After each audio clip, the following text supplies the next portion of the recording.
मी आणि माझा 15 वर्षाचा दीर एकटेच होतो. बाहेर जोराचा पाऊस होता. तो माझ्या रूममध्ये आला आणि माझ्या शेजारी झोपला. मी त्याला लहान मूल समजून माझ्या शेजारी झोपू दिलं. पण निम्म्या रात्री त्याने माझ्यासोबत माझ्या लग्नाला 3च दिवस झाले होते. तेच माझी सासू माझ्या लहान दीरासोबत माझ्या रूममध्ये आली. 14 वर्षाचा सचिन लाजून माझ्या सासूसोबत उभा होता आणि माझी सासू मला हसतच म्हणाली, जेव्हापासून सुमितचं लग्न तुझ्यासोबत झालं आहे तेव्हापासून हा माझ्या मागे लागला आहे की माझी आणि बहिणीची ओळख करून दे. पण या लग्नाच्या गडबडीत मला जमलंच नाही. गेल्या 2 दिवसापासून हा मागे लागला होता. माझी बहिणीची मैत्री करून दे. माझ्या सासूने एका दमातच सगळी गोष्ट सांगितली होती. सचिन खूप लाजाळू मुलगा दिसत होता. तो माझ्या सासूबाईच्या मागे लपला होता. त्यांचा पदर त्याच्या बोटाभोवती गुंडाळून माझ्याकडे लपलेल्या नजरेने बघत होता. मी हसूनच त्याच्या पुढे माझा हात केला तर त्याने संकुचित होऊन माझ्याशी हात मिळवला. मी त्याला म्हणाले, तू मुलगा आहेस, एवढा लाजू नकोस आणि मी तुझी बहिणी आहे, अगदी तुझ्या मोठ्या बहिणीसारखी. तुला वाटेल तेव्हा तू माझ्याशी बोलू शकतोस. माझं बोलणं ऐकून तो तोंडाने काहीच बोलला नाही, फक्त हसून आपली मान हलवली. मी या घरातील सगळ्यात मोठी सून होते. सुमितला लहान 2 बहिणी होत्या आणि त्याच्यापेक्षा सगळ्यात छोटा सचिन होता. सुमित हा खूप प्रेम करणारा आणि काळजी घेणारा नवरा होता. सासरचे लोक देखील माझ्यावर खूप प्रेम करत होते. सचिनच्या दिशेने मी नजर टाकली तर 14 वर्षाचा होता, पण त्याच्या तब्येतीमुळे आणि व्यक्तिमत्वामुळे तो मोठा दिसत होता. मी संध्याकाळी त्याच्या रूममध्ये जायचे आणि इकडल्या तिकडल्या गप्पा मारायचे. तो खूपच लवकर माझ्यात मिसळला होता. माझ्या रूममध्ये देखील तो न डगमगता येत होता. एक दिवस मी त्याच्या रूममध्ये गेले तर तो टीव्ही बघत होता. मला पाहून त्याने पटकन चॅनल बदललं आणि थोडासा घाबरला. मी त्याच्या जवळ जाऊन बसले पण त्याच्या चेहऱ्यावरचा रंग उडाला होता. ते पाहून मला त्याच्यावर संशय आला की तो असं काय पाहत होता की मला बघून त्याने लगेच चॅनल बदललं आणि एवढा घाबरला की जसं काय मी त्याची एखादी चोरी पकडली आहे. मी त्याला प्रेमाने विचारलं की तू टीव्हीवर काय बघत होतास. माझ्या प्रश्नावर तो माझ्याकडे आश्चर्याने बघू लागला आणि म्हणाला की काही नाही वहिनी, मी फक्त कार्टून बघत होतो. मी त्याला म्हणाले, तू जे बघत होतास ते लाव. त्याने आपली मान खाली घातली आणि ते चॅनल लावलं. मी ते बघताच माझे डोळे बंद केले. माझे सर्व शरीर भीतीने थरथर कापत होते. मी श्वास घ्यायचा देखील विसरून गेले होते. मी रागाने सचिनकडे बघितलं आणि म्हणाले, तू टीव्हीवर हे बघतोस, रात्री तुझ्या दादाला सांगू का? माझं बोलणं ऐकून तो घाबरला आणि म्हणाला, वहिनी प्लीज दादाला काही सांगू नका. मी त्याला ओरडतच म्हणाले, तुला हे सर्व बघून झोप तरी कशी येते? एवढा भीतीदायक चेहरा बघतोस तू. तो हॉरर मूव्ही बघत होता. ते पाहून मात्र मी खूप घाबरले होते. त्याने माझी पटकन माफी मागितली आणि म्हणाला की यापुढे मी असं बघणार नाही. माझ्या सासरचे सगळेच लोक खूप चांगले होते. माझ्यावर खूप प्रेम करत होते. मी स्वतःलाच खूप नशीबवान समजत होते. पण मला कुठं ठाऊक होतं की हा सर्व आनंद काही काळासाठीच आहे. मी कुठल्या तरी खूप मोठ्या संकटात सापडणार आहे. त्याचा विचार देखील एखादी स्त्री कधीच करू शकत नाही. ते सहन करणे देखील मरणासमान ठरेल. माझ्या माहेरी मी सगळ्यात लहान होते, त्यामुळे माझ्याकडे कोणी खास लक्ष देत नव्हतं. माझे भाऊ बहीण मोठे होते. ते सर्व एकत्र बोलायचे आणि मी त्यांच्याकडे गेले तर ते म्हणायचे की तू लहान आहेस, तुझं आमच्या मोठ्यामध्ये काय काम आहे. मी एकटेपणाची शिकार झाले होते. सचिनला बघून मला देखील माझं मागचं आयुष्य म्हणजे माझं लहानपण आठवत होतं. माझ्या मोठ्या भावंडांचं माझ्याकडे दुर्लक्ष असायचं. त्यामुळे मला वाटलं की सचिन सोबतही असंच घडत आहे, कारण माझ्या दोन्ही नंदा एकत्र राहत होत्या आणि गप्पा मारत होत्या. म्हणूनच मी माझ्या नंदांपेक्षा सचिनकडे जास्त लक्ष देत होते. मी त्याच्या आवडीचं जेवण बनवत होते, त्याची छोटी मोठी कामे करत होते, त्याच्यासोबत गेम खेळत होते, जेणेकरून मला वाटलेलं दुःख सचिनला मिळू नये. एक दिवस सचिन माझ्या रूममध्ये आला. सुमितच्या येण्याची वेळ झाली होती, म्हणून मी खूप छान कपडे घालून मेकअप करत होते. जेव्हा सचिन माझ्या रूममध्ये आला तर मला तयार होताना पाहून तो बारकाईने माझ्याकडे बघू लागला आणि माझ्या मेकअपच्या सामानातून एक लाल कलरची लिपस्टिक उचलून माझ्याकडे दिली आणि म्हणाला, वहिनी ही लिपस्टिक लावा, मला हा रंग खूप आवडतो. मी त्याच्या हातातून लिपस्टिक घेतली. मी या लहान मुलाचे हृदय कसं काय तोडणार होते. पण मला पाहून तो हसला. माझ्याकडे मोठ्यांप्रमाणे पाहत होता. खूप सुंदर दिसत आहेस वहिनी तू, असे म्हणत त्याने मला मिठी मारली. प्रथम त्याच्या या कृतीने मी पूर्णपणे घाबरले होते. माझ्या हृदयाची धडधड वाढली होती. मी लगेच त्याला माझ्यापासून दूर ढकलले. तो मागे जाऊन माझ्याकडे पाहू लागला. मी त्याच्याकडे एवढ्या रागाने बघितलं की तो थोडासा घाबरला आणि म्हणाला, वहिनी तुम्ही तर मला माझ्या मोठ्या बहिणीप्रमाणे आहात, पण कदाचित मी तुमच्यावर प्रेम केलेलं तुम्हाला आवडलं नाही. त्याने आपली मान खाली घातली आणि माझ्या रूममधून निघून गेला. मी विचार केला तर माझी मलाच लाज वाटू लागली. मला मोठी बहीण समजून त्याने मला मिठीत घेतलं होतं आणि मी काय चुकीचा विचार केला होता. मी त्याला एवढ्या धक्क्याने स्वतःपासून दूर केले होते. तो माझ्याबद्दल काय विचार करेल माहीत नाही, पण मला स्वतःचीच लाज वाटू लागली. म्हणूनच दुसऱ्या दिवशी मी सचिनसोबत पहिल्यासारखंच वागले. तो दिवसभर माझ्यासोबत बसत होता. न डगमगता माझ्या गळ्यात पडत होता. त्याचा चेहरा माझ्या चेहऱ्याजवळ घेत होता. माहीत नाही, पण त्याचे एवढे जवळ येणं मला अस्वस्थ करत होतं. मला वाटत होतं काहीतरी चुकीचं घडत आहे. दिसायला मी एकदम सडपातळ होते. तो उंचीने माझ्यापेक्षा 2-3 इंच मोठा होता. एक दिवस मी किचनमध्ये जेवण बनवत होते आणि सचिन शाळेतून घरी आला. किचनमध्ये येताच त्याने मला मागून मिठी मारली. मी सचिनला म्हणाले, सचिन मागे हो, तुला दिसत नाही का मी पोळ्या बनवत आहे. मी त्याला ओरडल्यावर तो मागे झाला आणि म्हणाला, वहिनी तू नेहमीच काम करत असते, जरा सुट्टी घेत जा. त्याने आपलं बोलणं बदललं होतं. सचिनच्या अशा वागण्याचा राग येण्याऐवजी मी त्याच्याकडे पाहून हसले आणि म्हणाले, जेव्हा तुझी बायको येईल तेव्हा मी कामातून सुट्टी घेईल. माझं बोलणं ऐकून तो मला म्हणाला, मला तुमच्यासारखीच बायको हवी आहे, कारण तुम्ही मला खूप आवडता. हे सांगताना तो माझ्या डोळ्यात अगदी टक लावून पाहत होता आणि एक एक पाऊल माझ्याकडे सरकत होता. तो काय विचार करत होता मला माहीत नाही, पण मला पहिल्यांदाच त्याची नजर माझ्या संपूर्ण अस्तित्वाला ओलांडताना जाणवू लागली. माझ्या संपूर्ण अस्तित्वात एक खळबळ उडाली. मी माझी ओढणी नीट केली. त्याने त्याचा चेहरा माझ्याजवळ आणला आणि त्याच्या तळहाताने माझ्या चेहऱ्यावरील घाम पुसू लागला. मी लगेच त्याला मागे सरकवले आणि मागे कपाटाला टेकले.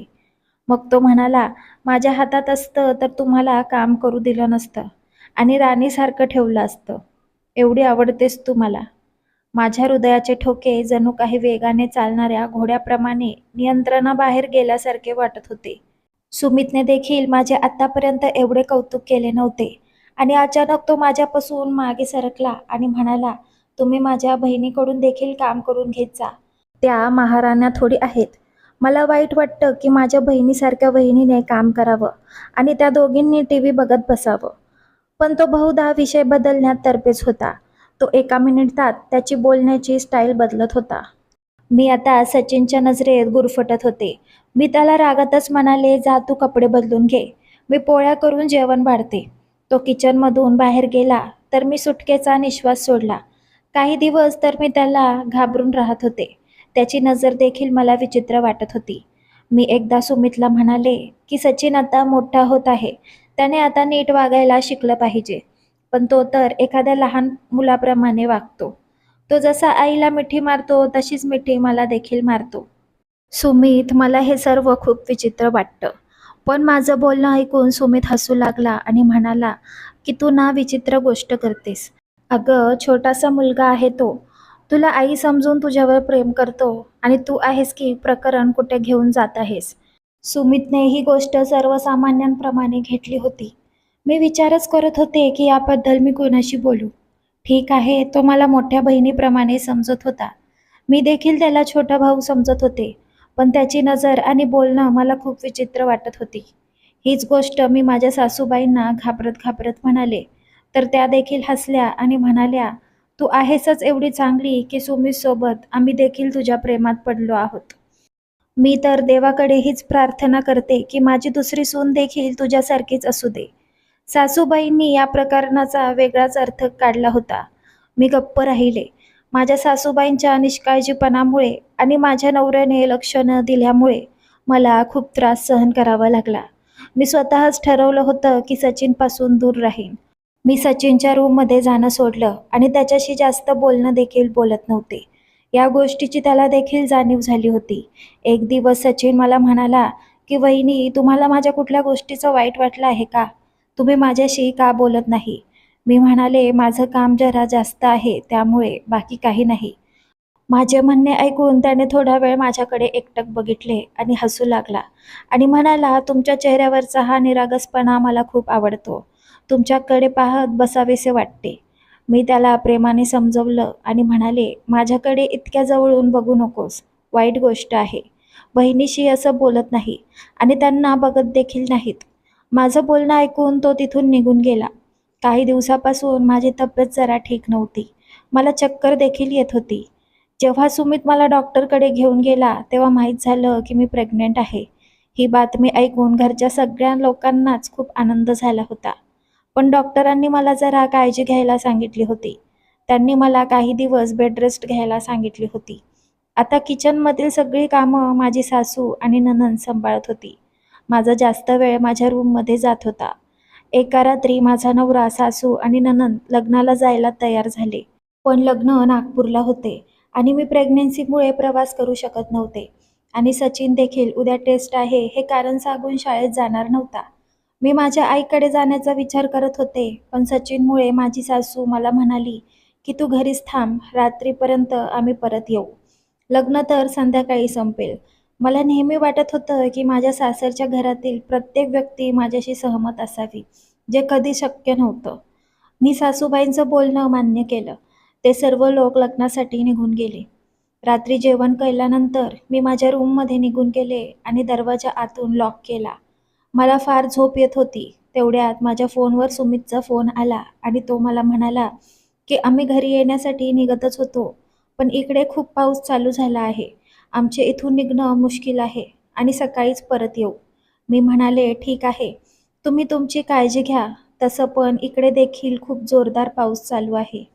माझं बोलणं ऐकून सुमित मला म्हणाला, "सचिनला मुसळधार पाऊस आणि विजेच्या आवाजाची फार भीती वाटते, म्हणून तू त्याला तुझ्या रूममध्ये झोपव." सुमितचं हे बोलणं मला आवडलं नाही. मी त्याला माझ्या खोलीत का झोपायला घेईन? मी म्हणाले, "सुमित, तो इतका लहान नाही की त्याला पावसाची भीती वाटावी. सचिनला माझ्या खोलीत झोपवणं मला योग्य वाटत नाही." यावर सुमित मला रागातच म्हणाला, "तू का नेहमी तो मोठा असल्याचं सांगतेस?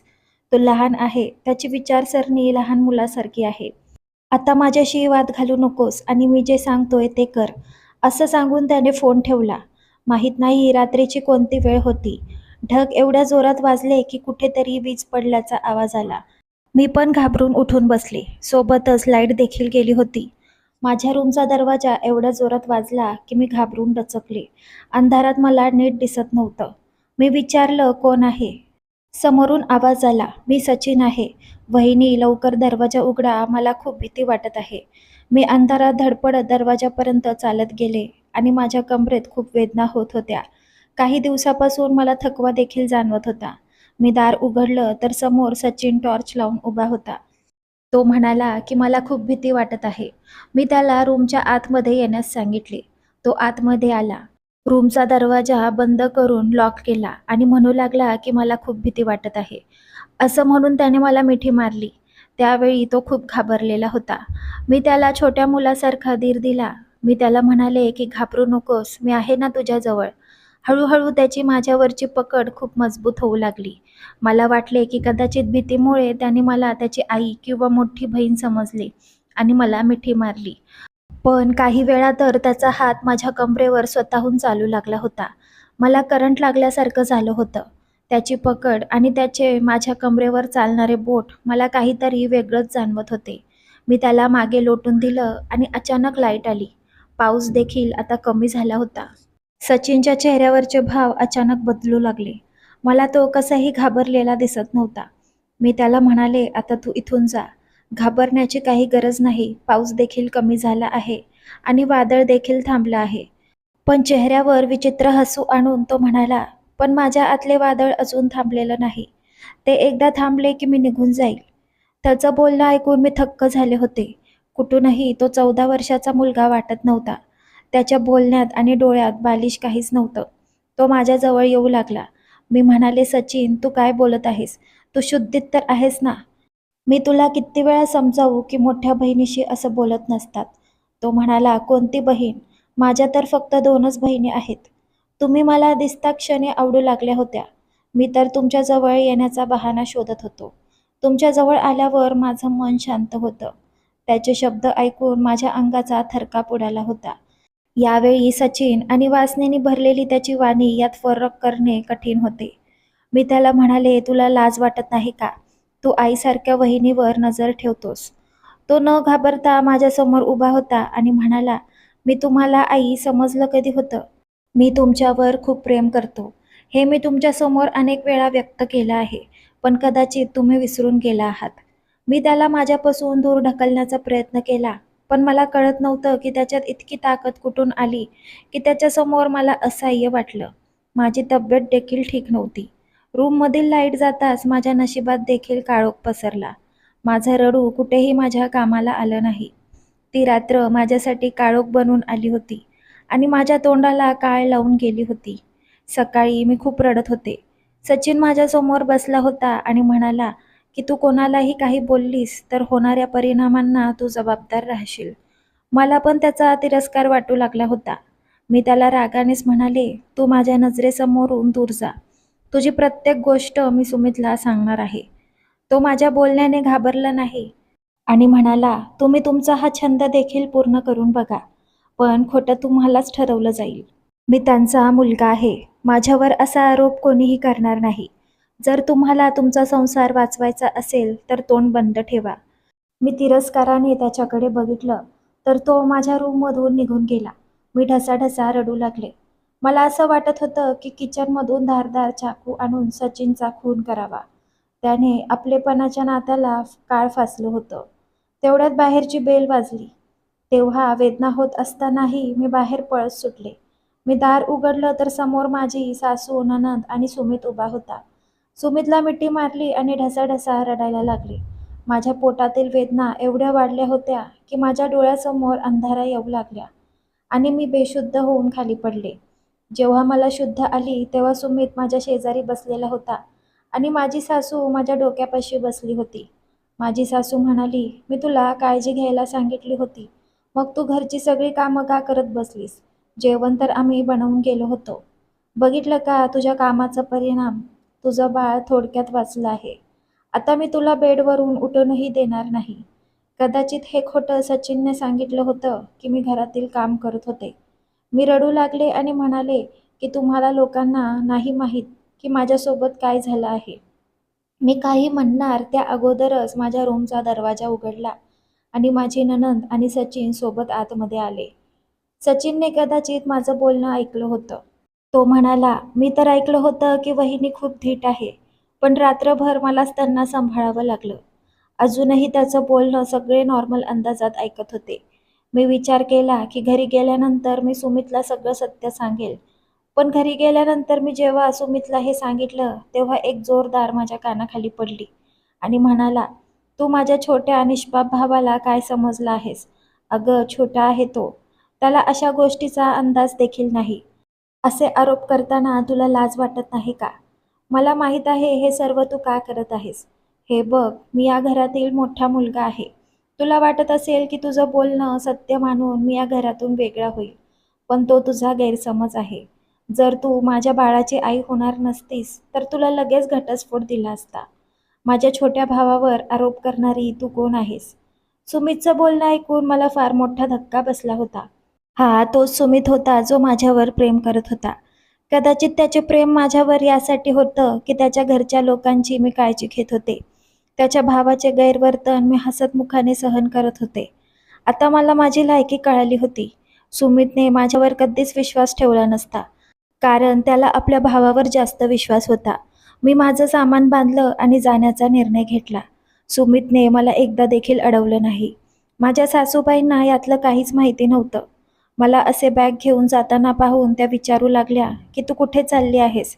मी त्यांना काहीच उत्तर दिलं नाही. सुमित म्हणाला की जाऊ दे तिला, तिचं डोकं खराब झालं आहे. माहेरी जाऊन कदाचित अक्कल ठिकाणावर येईल. मी शांतपणे घराच्या बाहेर पडले आणि रिक्षा पकडून माझ्या माहेरी पोहोचले. मी घरी येऊन माझ्या आईवडिलांना सर्व हकीकत सांगितली. मला आई म्हणाली की तू शिकलेली असूनही अडाणी कशी राहिलीस? तू सुरुवातीपासूनच सावध राहायला हवी होतीस, पण तू तुझं घरच उद्ध्वस्त केलंस. तू घरच्यांना खुश ठेवण्याच्या नादात आपल्या दीराचा प्रत्येक उद्धटपणा सहन करत आलीस. माझी आई देखील खूप काळजी करत होती, पण माझा तरी काय दोष होता? मी तर याबाबत सुमीशी आणि माझ्या सासूशी देखील बोलले होते, पण त्यांनी माझी गोष्ट मनावर घेतली नाही. त्यांनी देखील आपल्या मुलाला समजावून सांगायला हवं होतं की दीर आणि वहिनीमध्ये अंतर नक्कीच असतं. एक दिवस मला एका अनोळखी नंबरवरून फोन आला. मी समोरच्या व्यक्तीचा आवाज ओळखला होता. तो सचिन होता. तो म्हणू लागला की वहिनी मला माफ करा आणि तुम्ही घरी परत या. मी तुम्हाला यापुढे कधीही त्रास देणार नाही. मला माझ्या चुकीची जाणीव झाली आहे. खरं तर माझे मित्र चांगले नव्हते. ते मला चुकीचे फिल्म्स दाखवत होते. ज्या दिवशी तुम्ही मला चॅनल बदलताना बघितलं होतं, तेव्हा मी हॉरर मूव्ही नाही, चुकीची मूव्ही बघत होतो. अशाच फिल्म बघून मी भटकलो होतो. मला माफ करा आणि परत या. मी म्हणाले, तू जे काही केलं आहेस ते चुकी नाही, तर खूप मोठे पाप आहे. मी तुला कधीच माफ करू शकत नाही. या गोष्टीत चूक तुझ्या घरच्या लोकांची देखील आहे, जे तुझ्या कृतीकडे डोळे बंद करून बघत होते आणि तुला छोटा मुलगा समजत होते. मी तुझ्या भावाला देखील घटस्फोट देणार आहे. मला तुमचं तोंड देखील बघायचं नाही. असं म्हणून मी फोन कट केला. माझ्या घरी एका मुलाने जन्म घेतला होता. त्यानंतर मी सुमितला घटस्फोट दिला. अशा नात्याचा हाच परिणाम होणार होता. लग्नाच्या सुरुवातीला स्त्रीने आपल्या दिराला मर्यादा सांगायला हव्यात, म्हणजे कोणाचेही घर उद्ध्वस्त होण्यापासून वाचेल. मी माझा नवरा सुमितकडून घटस्फोट घेतला होता. कारण एक स्त्री तिच्या सासरच्या घरात तिच्या नवऱ्यावर अवलंबून राहते आणि जेव्हा त्याचा आपल्या बायकोवर विश्वास नसतो, तेव्हा अशा नवऱ्यासोबत राहण्यापेक्षा त्याला सोडून दिलेलं चांगलं. तर मित्रांनो, तुम्हाला ही कथा कशी वाटली कमेंट करून नक्की सांगा. जर आवडली असेल तर व्हिडिओला लाईक करा आणि चॅनलला सबस्क्राईब करा.